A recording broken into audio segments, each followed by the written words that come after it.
Bonsoir et bienvenue dans ce nouvel épisode d'Église du Monde sur KTO. Ce soir, nous prenons la direction du Sénégal, exemple de coexistence religieuse où musulmans et chrétiens partagent un même quotidien, unis par une tradition d'accueil et de convivialité que l'on appelle la teranga. Avec notre invité, nous nous intéresserons tout particulièrement à la Casamance, cette région du Sud où les blessures d'un conflit vieux de plusieurs décennies sont encore ouvertes et où l'Église œuvre pour le retour de la paix. Mais avant cela, je vous propose quelques repères sur le pays. Alors le Sénégal, c'est un État d'Afrique de l'Ouest bordé par l'océan Atlantique. Il a rejoint les pays producteurs de pétrole il y a moins d'un an et demi. La Casamance, région du Sud, elle est séparée du Nord par la Gambie, ce pays frontalier qui forme même une quasi-enclave à l'intérieur du Sénégal. Le Sénégal, pays d'environ 18 millions d'habitants, un Sénégalais sur 4 vit à Dakar, la capitale. Derrière cette forte densité urbaine, la population fait face à une situation économique difficile, une dette publique croissante, un déficit budgétaire important. D'après les chiffres officiels, un tiers des Sénégalais vit sous le seuil de pauvreté et le chômage touche près d'un cinquième de la population active, soit environ 20%. Les Sénégalais, pour la grande majorité, sont musulmans. Les chrétiens représentent environ 5% de la population et sont pour la plupart catholiques, principalement installés dans le sud du pays ou dans certaines grandes villes, comme Dakar. D'autres sont affiliés aux religions traditionnelles. Tout de suite, je retrouve mon invité.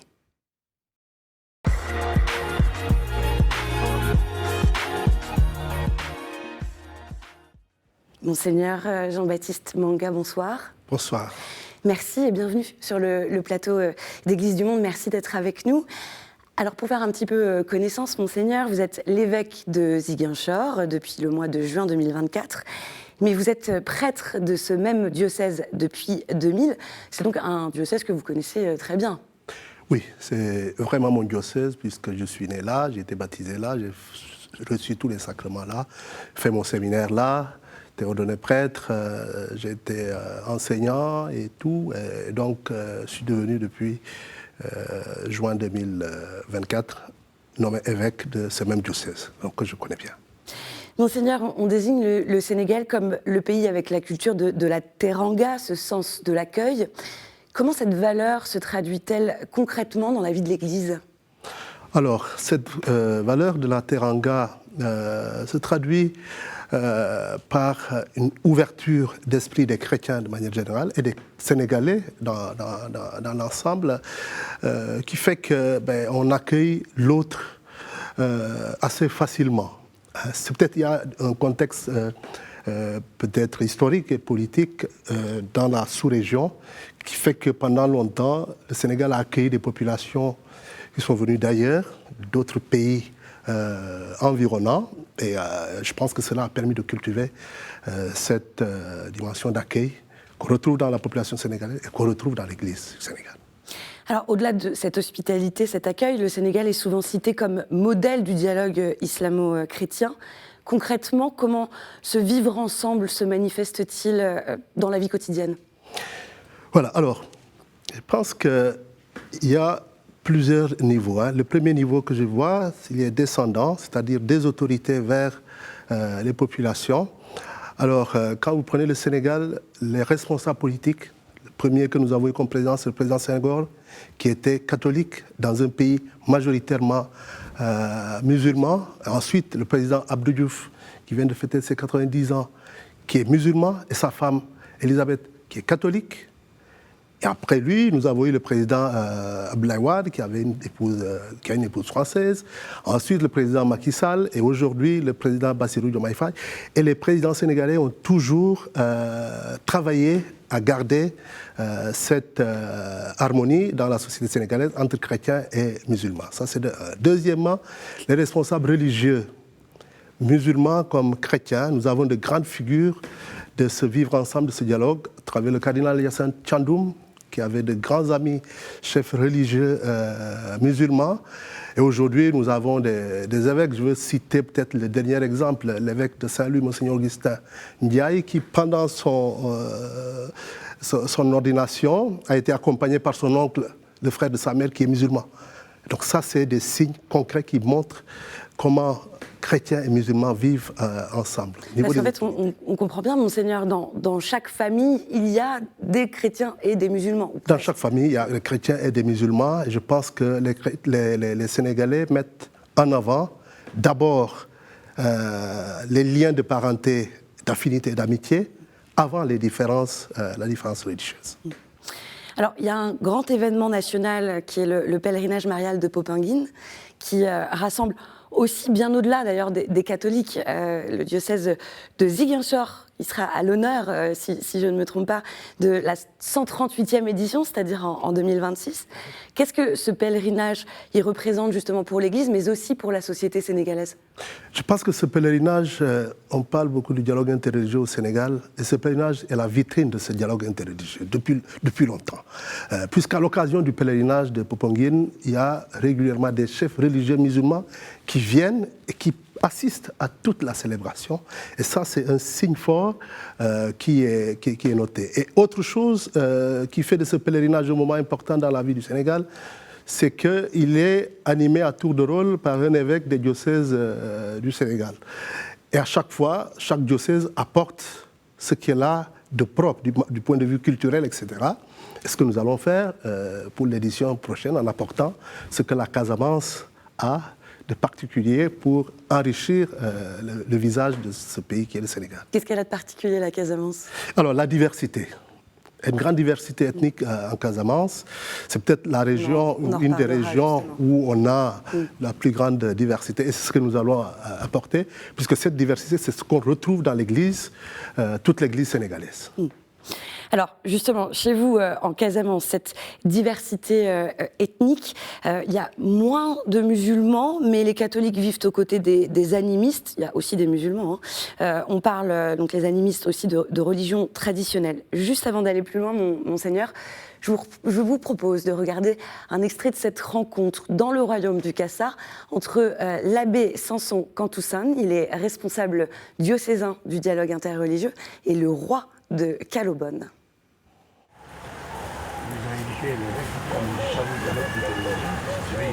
Je suis vraiment content de vous trouver aujourd'hui dans votre palais. C'est extraordinaire, depuis que vous avez été nommé. Et j'avais moi-même prévu de venir à la cérémonie de présentation, c'est comme ça que ça se nomme. Vous arrivez comme roi de Calobone en cette année où l'Église catholique installée dans ce département, d'Oussou, je ne dis pas où, c'est dans ce département, depuis 1924, célèbre le 50e, action de grâce au Seigneur, comme on dirait chez nous, au Salala Temit. Dans la vie d'un homme qui croit, il n'y a aucun hasard. Donc je suis venu aussi vous inviter officiellement à prendre part active à ce grand jubilé centenaire qui marque l'histoire d'un peuple. Parce que le centenaire, c'est la rencontre de l'évangile avec un peuple, c'était il y a 100 ans.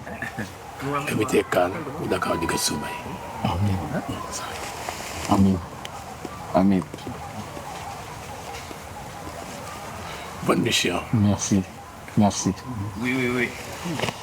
Mais je vais juste ajouter quelques mots parce que je suis très ému. Recevoir un curé ici, dans mon palais, c'est un immense plaisir. Voilà, c'était l'extrait du documentaire, du film documentaire du Père Geoffroy aux frères Rosaire, coproduit par KTO et à retrouver en intégralité sur notre site internet. Alors, Monseigneur Manga, déjà pour l'anecdote, vous apparaissez dans ce film documentaire, mais ça c'était avant votre nomination en tant qu'évêque.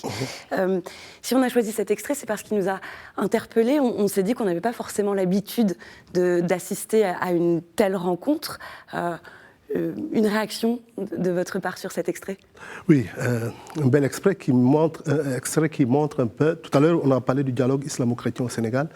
Et au Sénégal, on doit plutôt maintenant parler du dialogue interreligieux. Puisque, en Casamance surtout, on a un autre acteur.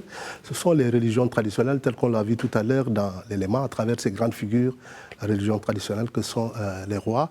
En le voyant, mais ça me rappelle les paroles que le roi d'Oussouy, un petit royaume à côté de celui de Calobone qu'on a vu, m'a dit quand j'ai été lui annoncé, j'ai été nommé évêque, juste après le cinquantenaire de la paroisse d'Oussouy, dont je suis originaire, il m'a dit, c'est peut-être les fruits du cinquantenaire. Un roi de la religion traditionnelle, il n'est pas catholique, qui dit c'est peut-être que le cinquantenaire est le fruit. Voilà. C'est dire que le Seigneur peut parfois passer par des chemins qu'on ne soupçonne pas pour nous parler. Et que pour nous dialoguer, c'est aussi écouter les autres et peut-être écouter le Seigneur nous parler à travers l'autre qui est différent de nous. C'est ce que ça me laisse. Justement, dans le documentaire, vous parlez de ce respect des autres croyances, même si on ne partage pas la même vision des choses. Ce métissage culturel, c'est un défi ou c'est une force pour l'Église? C'est les deux. C'est un défi et une force. Je commencerai par une force puisque l'Église a toujours eu cette dimension de dialogue et les autres aussi ont toujours eu, sinon on ne peut pas dialoguer, on est toujours à deux pour dialoguer. Donc de ce point de vue au Sénégal, c'est une force. Mais c'est en même temps un défi puisqu'il faut être vigilant parce qu'à tout moment, cet équilibre peut basculer d'un côté comme de l'autre. Et que nous, comme responsables religieux surtout, nous avons à travailler à faire en sorte que cet équilibre et ce respect surtout soit gardé. Ce qui fait qu'après ma nomination, j'ai fait le tour de tous ces chefs religieux pour me présenter à eux, pour leur dire je souhaite qu'on travaille ensemble, la main dans la main, pour notre bien commun, qui est ce territoire de Casamance auquel nous appartenons. Alors il y a un enjeu, c'est celui de la formation. Et puis vous étiez, avant d'être nommé évêque, vice-recteur du grand séminaire interdiocésain Saint-Jean-Marie Vianney de Brin. Comment vous voyez cette mission et quels sont, selon vous, justement, les enjeux pour accompagner les séminaristes? Voilà, alors, c'est vrai qu'au Sénégal, on a cette tradition de séminaire interdiocésain. Donc, nous avons celui de Ndiafat, le cycle de propédétique, dans le diocèse de Kaolack, celui de Brin, dans le diocèse de Ziguinchor, et celui de Dakar pour la théologie à Dakar. Donc, le fait que les séminaristes, tous les séminaires du Sénégal fassent ce tour, leur permet d'avoir une ouverture sur l'ensemble des réalités culturelles du pays. Et je pense que ça, c'est important. Et c'est un acquis qu'il nous faut développer pour que tout prêtre sénégalais, faisant ce tour dans sa formation, puisse avoir une grande ouverture d'esprit par rapport aux autres.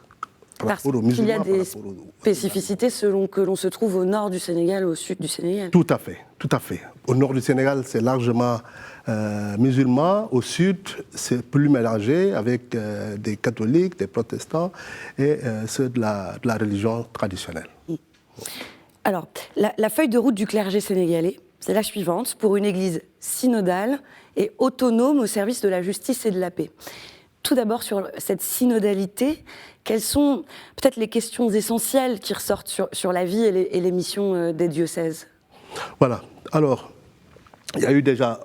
Nous, on a eu un synode entre 2014 et 2017 dans le diocèse de Ziguinchor. Oui, et d'ailleurs, vous êtes pionnier finalement en Afrique de l'Ouest, le diocèse de Ziguinchor. Synode, et la question de l'autoprise en charge de notre Église fait partie des priorités de ce synode, tout comme la question du dialogue interreligieux ou de l'inculturation. Alors, à un niveau plus général, qui est celui du Sénégal, cette question de l'autoprise en charge de nos églises est ressortie lors de la rencontre des évêques d'Afrique de l'Ouest, la conférence épiscopale d'Afrique de l'Ouest au mois d'avril dernier, sur le fait que nous devons être en Afrique une église qui de plus en plus travaille à une autoprise en charge et qui s'occupe et se préoccupe de la question de la paix, parce que c'est une fondamentale, c'est la base.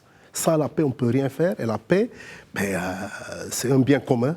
Nous avons tous travaillé ensemble à la mettre en place. Et dans une région, puisque vous parlez de cette rencontre en Afrique de l'Ouest, dans une région où la sécurité et les tensions sont parfois... Oui, une des régions les plus déstabilisées actuellement. Quand tu prends des pays comme le Mali, le Burkina, le Niger, le Bénin, le Nord, ou le Nigeria, ou le Sénégal aussi, on voit que c'est une zone où l'Église doit avoir sa parole, une parole qui est une parole de paix, pour que nous puissions vivre dans l'harmonie. Et là, on sent l'importance du dialogue interreligieux.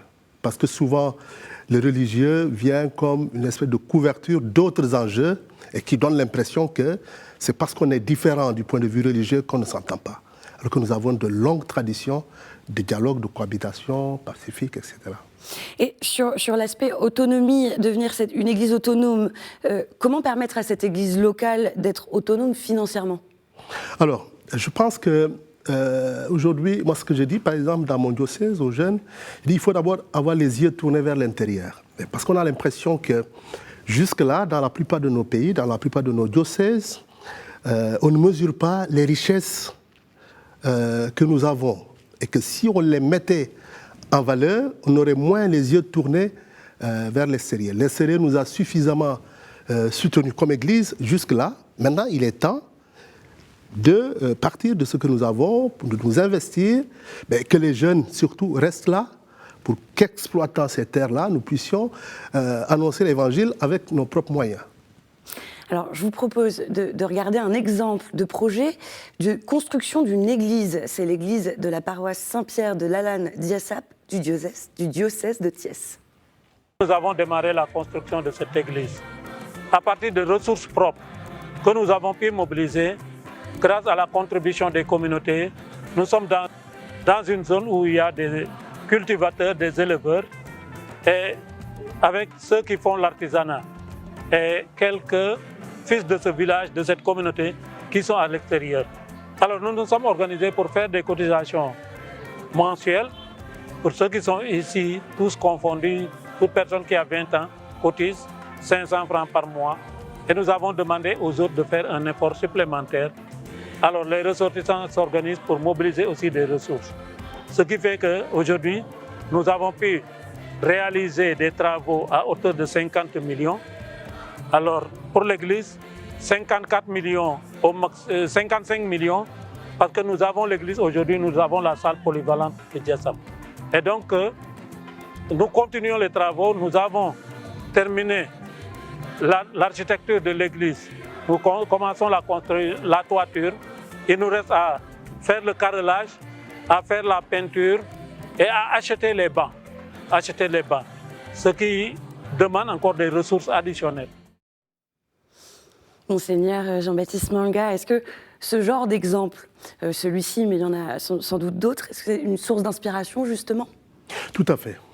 Une vraie source d'inspiration qui montre que lorsqu'on est organisé, on peut faire de grandes choses. Et je pense qu'on peut même s'appuyer sur notre organisation sociale. Je prends un exemple dans mon diocèse, dans les îles Caronne, autour de Kafountine, un village qui s'appelle Hilol. Les chrétiens ont décidé de construire eux-mêmes leur église. La question de classe d'âge est encore très importante. Ils ont dit que chaque classe d'âge donne ce qu'elle peut. En fonction des revenus de chacun. En fonction des revenus, ceux qui sont sur place, ceux qui sont ailleurs, de la diaspora.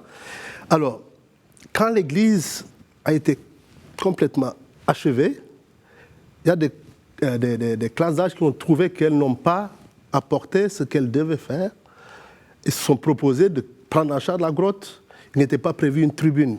Ils ont fait la tribune et cette église a été entièrement construite par les gens du village à partir de cette organisation sociale qui était déjà là. Ça dit beaucoup de l'engagement aussi. Oui, de l'engagement. Et que les classes d'âge, il y a une espèce de compétition entre classes d'âge pour que chacun voit ce que l'autre a fait et fasse un peu plus. Et je pense qu'on a les mécanismes qui sont déjà là, mais qu'on peut mobiliser pour nous permettre de répondre à nos besoins. Alors, Monseigneur, je voudrais rappeler aux téléspectateurs que depuis 1982, la Casamance, elle est le théâtre d'un conflit entre l'État sénégalais et les factions rebelles du mouvement des forces démocratiques de Casamance. Alors, si la paix s'installe, la région, elle continue de souffrir. Monseigneur, quelles sont ces souffrances et quelle réponse de l'Église? Alors, la paix s'installe progressivement et on continue de prier que ce soit définitif. Parce qu'il y a un accord qui a été signé. Oui, qui a été signé et on est à plus de 40 ans de guerre. C'est le plus long conflit en Afrique.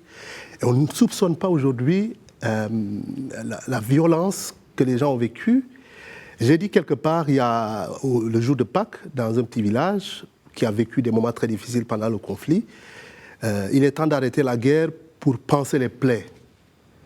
Panser les plaies, c'est tous ceux qui ont sauté sur des mines, mais c'est aussi les plaies psychologiques. On ne peut pas imaginer que beaucoup de jeunes ne peuvent pas se projeter vers l'avenir, mais parce qu'il y a toute cette situation qui font que psychologiquement les gens ne sont pas bien. Et pour moi, l'Église doit se préoccuper à la fois de travailler à ce que la paix revienne, mais aussi à mettre en place des mécanismes qui permettront de prendre en charge toutes ces personnes blessées. Blessées physiquement, blessées psychologiquement, blessées socialement. Et ça, c'est un grand chantier qu'il faut entreprendre dès à présent. Il y a aussi beaucoup de personnes qui restent déplacées, je pense notamment qui sont parties dans ces années-là en Gambie, qui ne sont pas revenus. C'est ça, beaucoup de déplacés qui sont en Guinée-Bissau, qui sont en Gambie, qui sont à Dakar, ou qui sont à Ziguinchor. Alors, quand quelqu'un a vécu 30 ans comme déplacé dans la périphérie de Ziguinchor, il vit dans la précarité, on ne sait plus que cette personne est déplacée. Elle est pauvre parce qu'elle est déplacée, parce que son village est un village riche, mais il ne peut pas y vivre parce que la situation a fait qu'elle s'est déplacée. Beaucoup de déplacés ont même oublié qu'ils sont des déplacés. Ils sont dans des villes, ils sont à Dakar, ils sont ailleurs, ou même en Europe. Mais c'est parce que cette situation-là ne permet pas d'espérer trouver son avenir là. Et pour nous, ça doit être une préoccupation. Monseigneur Jean-Baptiste Manga, avant de se quitter, je vous propose de passer à la toute dernière partie de cette émission, un petit questionnaire de Proust pour conclure cet entretien. Quelle figure catholique marquante de votre pays vous inspire particulièrement? Alors, je dirais Monseigneur Augustin Sagna, qui est le premier évêque natif de Ziguinchor, qui a commencé son ministère à la fin des années 60, 67, dans des conditions très difficiles. Il y avait très peu de personnel apostolique et il s'est battu. C'est quelqu'un qui croyait à l'espérance et qui espérait. Et il a travaillé pour que ce diocèse puisse être là où nous sommes aujourd'hui, du point de vue des vocations et du point de vue de la formation, des écoles. Il a fait ouvrir beaucoup d'écoles dans des villages très reculés pour permettre à des gens de conditions modestes de pouvoir accéder à une éducation qui leur a permis de pouvoir s'en sortir aujourd'hui. Et quand il a fini son service comme évêque, il est reparti comme curé de paroisse, ensuite comme vicaire de paroisse. Il est resté en paroisse jusqu'à la fin de sa vie. Ça montre vraiment la figure et l'humilité de cet homme qui m'inspire. Quel sanctuaire ou lieu de pèlerinage dans lequel vous aimez vous ressourcer? Alors, au Sénégal, nous avons 2 foyers de charité. Celui du Cap des Biches, à côté de Dakar, et celui de Sindon, qui est en Casamance. C'est là où j'ai fait ma retraite avant mon ordination épiscopale. Et c'est là où nous nous retrouvons chaque année, tous les prêtres, les religieux et les fidèles laïcs, comme lieu de ressourcement. Et moi, j'aime y aller comme pasteur pour appeler aussi mes diocésains à se retirer de temps en temps pour prendre un temps avec le Seigneur. Et donc, ce lieu m'inspire fortement. Et enfin, quelle prière connue des catholiques sénégalais souhaiteriez-vous nous partager? Alors, c'est la prière la plus simple, celle que tous les Sénégalais connaissent, chacun dans sa langue. C'est l'Ave Maria, Salut Marie, en Ndiola, par exemple. Safi Maria, Mengi Kaji, Atamodao, Hangima Sonen Karakupe, Bani Yesu, Anyota Harira Soneni, Maria Nabao Diatemit, Ulaululiko Foraku. Amen. Donc, c'est la prière que ma grand-mère m'a apprise. Et chaque fois que je récite cette prière, je pense à la fois à ma grand-mère, à mes parents, qui m'ont transmis cette foi chrétienne et catholique. Merci beaucoup, Monseigneur Jean-Baptiste Manga, d'avoir été avec nous. Merci beaucoup de ce témoignage. Merci à vous.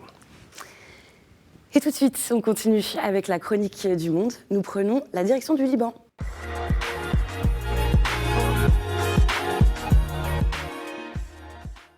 Et on retrouve avec plaisir pour cette nouvelle saison le père Michel Aboud, le président de Caritas Liban. Depuis le cœur du Moyen-Orient, depuis cette terre bénie qui est le Liban, un nouveau souffle d'espérance s'élève. Le Saint-Père, le pape Léon XIV, viendra fouler la terre des cèdres du 30 novembre au 2 décembre 2025. Après la Turquie, où il célébrera le 1700e anniversaire du Concile de Nicée, il vient au Liban pour porter un message de paix, d'unité et d'espérance pour tout le Moyen-Orient. Le Liban, pays secoué et même meurtri par les crises, les divisions et les blessures du passé, demeure un signe vivant de coexistence et de foi. Ici, chrétiens et musulmans partagent le même destin, la même montagne, la même mer et le même désir de vivre en dignité. En venant parmi nous, le Saint-Père rappelle au monde que la paix commence par le dialogue, par l'écoute et par le respect. Il vient dire, n'ayez pas peur, la lumière de l'Évangile brille toujours dans les ténèbres. Que cette visite apostolique soit un signe d'unité pour tous les Libanais, un appel universel, construisant ensemble un monde de justice, de miséricorde et de fraternité. Du Liban, nous adressons ce message à la famille humaine tout entière. Le Liban vit, croit et espère. Et c'est la fin de cette édition. Merci d'avoir été avec nous. Cette émission est à revoir sur ktotv.com et à réécouter sur les plateformes de podcast et sur l'application KTO Radio. Je vous souhaite une très belle semaine, prenez soin de vous et à jeudi prochain.